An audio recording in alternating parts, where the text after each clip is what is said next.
Tidak bisa dikatakan monoteisme. Kenapa? Di situ ada Yesus, di situ ada Roh Kudus, di situ ada Bapa. Dan Bapa tidak bisa menjadi Yesus, Yesus tidak bisa menjadi Bapa, Bapa tidak bisa menjadi Roh Kudus tidak bisa menjadi Yesus, Roh Kudus tidak bisa menjadi Bapa. Bapa tidak bisa menjadi Roh Kudus, Bapa juga tidak bisa menjadi Yesus. Yesus tidak bisa jadi Roh Kudus, Yesus tidak bisa jadi Bapa. Jadi mereka ini adalah tiga pribadi yang berbeda dan berbeda hakikat. Tidak bisa kemudian dikatakan satu. Itu data, itu dalil. Tapi akal kita sebagai manusia selalu mengarahkan kita untuk menuju kepada satu Tuhan. Nah, Kristen tidak bisa sampai ke sana. Kenapa? Karena sudah dilingkari dengan doktrin dan dogma. Kalau dikatakan monoteisme, yang mana yang satu itu? Dibilang Bapa. Lalu Yesus bagaimana? Roh Kudus bagaimana? Dikatakan Yesus, terus Bapa bagaimana? Roh Kudusnya gimana? Dikatakan Roh Kudus terus Yesus dan Bapa bagaimana? Sementara mereka ini adalah masing-masing berdiri sendiri. Gak bisa dikatakan satu. Yesus berdiri sendiri, Bapa berdiri sendiri, Roh Kudusnya berdiri sendiri. Tapi Kristen mau mengatakan kami monoteisme juga. Tapi tidak bisa. Karena di Kristen itu ada tiga pribadi yang disembah masing-masing, di mana tiga pribadi ini berdiri pada kodratnya masing-masing. Bapa lebih besar daripada aku. Bapa tahu hari kiamat, aku tidak tahu hari kiamat. Bapa yang mengutus aku diutus oleh Bapa. Roh Kudus tidak berkata-kata dari dirinya, melainkan apa yang didengarkan itulah yang disampaikan. Yohanes 16 nomor 13. Jadi tiga pribadi ini tiga hakikat juga. Tidak bisa dikatakan satu. Tidak bisa. Makanya ajaran Kristen itu ditolak di Yahudi. Mereka tidak mengenal Kristen ini sebagai bagian daripada mereka. Kristen ini dianggap bidat. Seperti itu, Bang. Silakan. Ya, kayaknya nggak perlu saya perjelas kembali. Karena kan kita diskusi. Iya. Oke. Mungkin sedari tadi saya perhatikan kan itu berbicara tentang kekristenan terus ya. Tapi saya pikir tadi moderatornya itu ini dari perspektif Kristen, ini dari perspektif Islam. Saya pikir mungkin wajar aja kalau Anda beranggapan seperti itu. Sehingga nilai-nilai yang Anda bawa, prinsip-prinsip yang Anda bawa adalah basis dari keislaman itu. Nggak masalah bagi saya. Tapi hanya saja kalau memang Anda sudah memahami dan mengerti apa itu teologi Kristen yang dikaji berdasarkan hermeneutik kekristenan, maka mungkin Anda bisa berpikir kembali sebelum Anda melontarkan kata-kata seperti Anda katakan tadi. Kalaupun kita tadi berbicara, Anda bilang lihat data, lihat dalil, apa segala macam. Kalau memang Anda sudah memperdalam tentang hermeneutik kekristenan, pasti Anda sudah bisa memahami tanpa harus saya jelaskan. Kalau Anda katanya sudah mengaku belajar. Kan gitu tadi. Nah, tadi saya katakan apakah di dalam keislaman itu, apakah bisa menggunakan tafsir hermeneutik yang mana di dalamnya ada kritik sejarah, ada kritik literatur, ada sampai semuanya sosioretorik. Apakah juga di situ demikian di dalam keislaman? Katanya tadi sama. Nah, kalau memang itu, cobalah kita tadi alangkah baiknya bergerak kita berdasarkan definisi Allah itu apa. Jangan kita langsung mengacu kepada yang dogmatis, tapi kita tak berbicara tentang hermeneutik yang kita gali dari dalam Biblis itu. Nah, jadi cukup itu sajalah dari saya, Bang. Oke. Jadi kalau berbicara mengenai Islam, tadi kan saya mengawali dengan surah Al-Ikhlas. Di Al-Quran itu kemudian dalilnya sudah sangat banyak sekali. Dikatakan bahwasanya annama ilahukum ilahu wahid. Jelas itu di dalam Al-Kahfi ayat 110. Fa in tawallau faqul hasbiyallah la ilaha illahu. Diterangkan dalam At-Taubah ayat 129.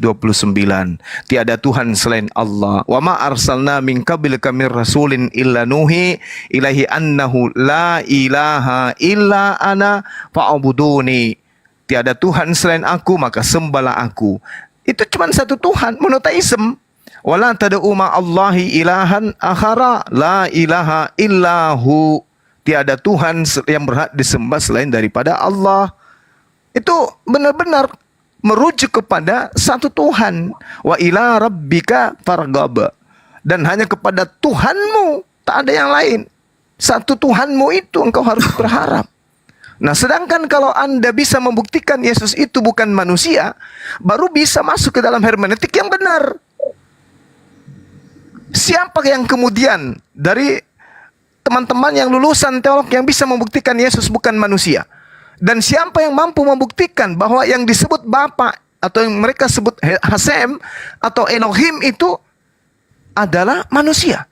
Ada nggak yang bisa menyatukan hakikat antara kedua pribadi ini? Tak ada. Jadi sepandai-pandainya Anda kemudian mengurai kata, memantik sebuah pemahaman tentang apapun itu berdasarkan ilmu hermeneutik, tapi itu hanya asumsi. Itu hanya penafsiran. Lari dari kaidah. Contoh misalnya Shema Israel Adonai Eloheinu Adonai Ahad. Atau ucapan Yesus sendiri, hidup kekal itu adalah mereka mengenal engkau satu-satunya Tuhan yang benar. Yesus sebagai apa pada saat itu?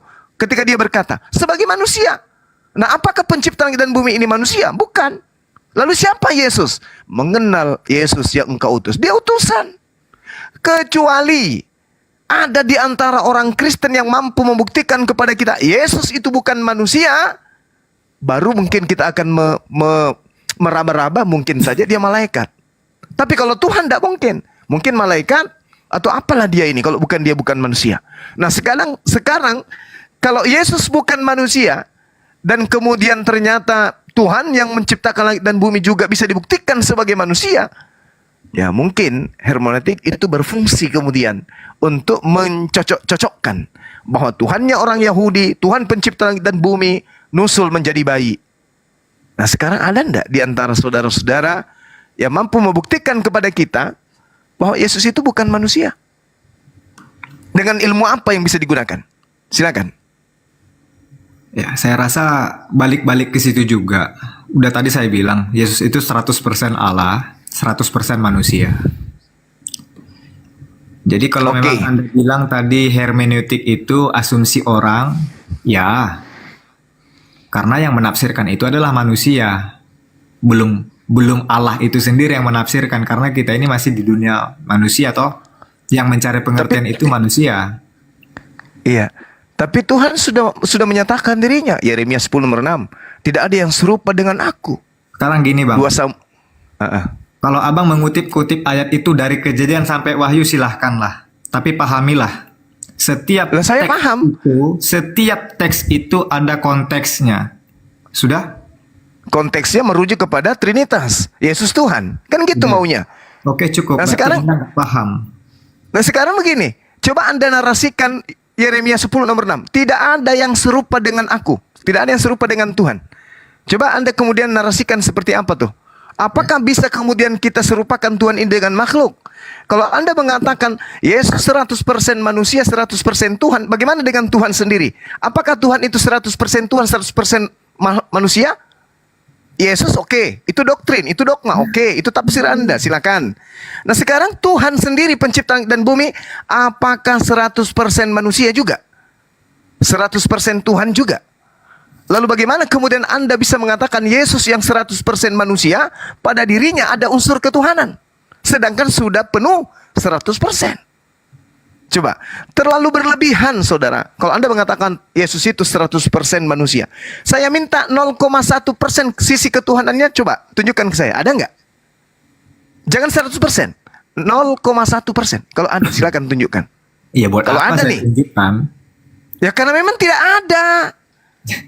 Bukan masalah. Yalah. Lah, saya minta 0,1%. Ada nggak? Anda mengatakan nggak usah saya tunjukkan. Kita butuh tunjukkan kalau ada. Anda tidak akan pernah bisa menunjukkan. Yesus itu bangkit, sudah.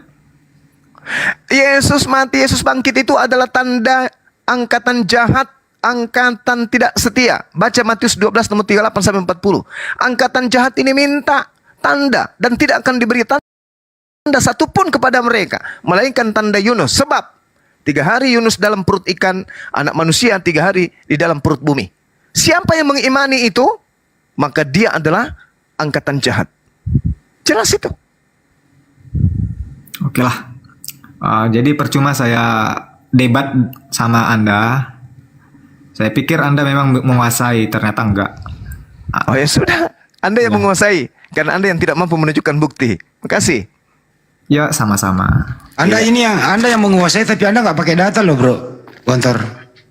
Kan tadi saya ucapkan pertama sekali ya bro ya. Anda sudah belajar tentang teologi Kristen, sudah. Alhasil yang dilakukan, yang diperlihatkan apa? Hanya menyangkut pautkan ini ke sini, ini ke sini. Ayat ini ke sini, ayat ini ke sini. Nanti kalau saya tanya apa itu tanda Yunus, sedangkan saya tanya tadi, pneuma itu artinya apa? Apa makna terkandung di dalamnya? Konteksnya pun tadi saya perhatikan, saya tanya situ nggak ada bisa dijelaskan. Lalu buat apa? Hermeneutiknya di mana? Artinya Anda ingin mengatakan bahwa orang yang sekolah teolog yang paham tentang hermeneutik adalah orang-orang yang kabur dari data dalil, betul? Betul? Anda ingin mengatakan itu? Bahwa sekolah teolog itu diajarkan orang untuk mentafsirkan data-data Jadi dalam saya Bible bilang, untuk mengkristenkan orang agar orang jauh dari ajaran para nabi, itu kan? Tujuan dari hermeneutik itu apa? Tujuan hermeneutik itu kan untuk membongkar, Ya sudah. memperhatikan. Nah, kenapa Anda tidak bongkar sekarang? Apa yang diperhatikan? Coba saudara bongkar sekarang, bagaimana Anda bisa menunjukkan kepada saya 100% sisi ketuhanan Yesus, saya minta 0,1-nya mana? Ada nggak? Coba Anda buktikan ke saya. Nah, inilah tujuan Anda sekolah tinggi-tinggi. Tetapi ketika diminta 0,1% sisi ketuhanan Yesus, Anda lunglai kan? Jadi saya rasa Apa yang Anda bisa tunjukkan ke kita? menolak. Memang Anda nggak mengerti. Jadi Anda percuma. tidak mengerti atau saudara yang tidak mengerti? Kok bisa kayak gitu? Saya sebagai orang yang Sekarang gini. ingin belajar, Sekarang kita gini aja lah. tunjuk kepada saya 0,1% sisi ketuhanan Yesus. Kalau ada. Mana? Ya. Mana? Aduh, ini Ya saya minta bang, saya minta kan. Kita kan Oke. di sini dialog. Saya minta bukti 0,1% sisi ketuhanan Yesus yang katanya 100%. Mana 0,1 itu? Tunjukkan. Jadi saya katakan pun tadi, Yesus itu mengalami kematian, mengalami kebangkitan, itu tidak menurut Anda kan? Lah kan Tuhan mematikan dan menghidupkan. Lalu mematikan itu bagian dari 100% sisi ketuhanan. Ya itulah yang Anda tidak mengerti. Ya cobalah kasih mengerti saya bahwa sisi ketuhanan Ya, itu adalah dia mati. Yang Anda katakan itu. Bahwa sisi ketuhanan Yesus itu karena dia mengalami kematian gitu. Aduh. Oke lah.